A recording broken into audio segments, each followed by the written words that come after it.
Les soirées sont longues et effectivement, on voit des gens qui se couchent de plus en plus tard et qui se lèvent aussi de plus en plus tard. Donc, le sommeil se décale, le sommeil est irrégulier, le sommeil est de plus mauvaise qualité. Donc tout ça, c'est le constat actuel. Et le décalage que vous observez, il est de combien de minutes, voire d'heures? Euh, En moyenne, il est d'1 heure, ce qui veut dire que pour certains, c'est quand même beaucoup plus, puisqu'il y avait 6% des gens qui se couchaient après 4 heures du matin. Ah oui, quand même. Ah, Nous, d'accord. ça fait longtemps qu'on est Oui, oui. réveillés à cette heure-là. Ça fait longtemps qu'on est réveillé. Ça nous arrange pas parce qu'ils viennent plus tardivement, évidemment. Est-ce que c'est bien pour la santé mentale et la santé physique, cette nouvelle habitude?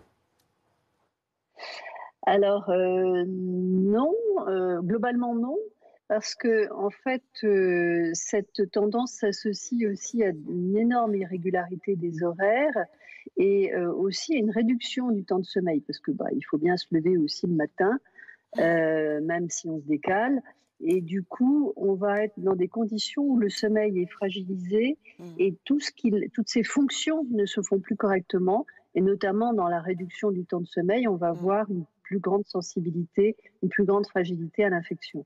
On a aussi du mal à s'endormir. Est-ce que c'est lié au temps passé devant les écrans? Alors, on a vu effectivement exploser le temps d'utilisation des écrans le soir avant d'aller se coucher. Et normalement, si vous voulez, ça pourrait être contrebalancé par une exposition à la lumière forte dans la journée, à l'extérieur, ce qui n'est pas le cas, bien sûr, puisque les gens sortent beaucoup moins.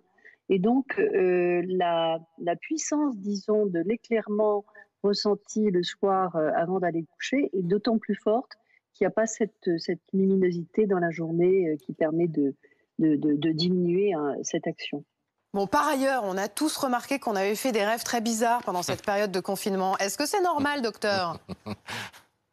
Alors effectivement, dès qu'on est dans une situation où on vit des choses qui sont difficiles, parce que les nouvelles que vous annoncez et la situation que l'on vit est quand même angoissante, eh bien, ça va se traduire au travers du sommeil par un traitement de l'information qui est reprise en quelque sorte, hein, et donc toutes ces associations qui sont assez bizarres avec des cauchemars, des rêves pénibles et globalement donc une sensation de sommeil de moins bonne qualité.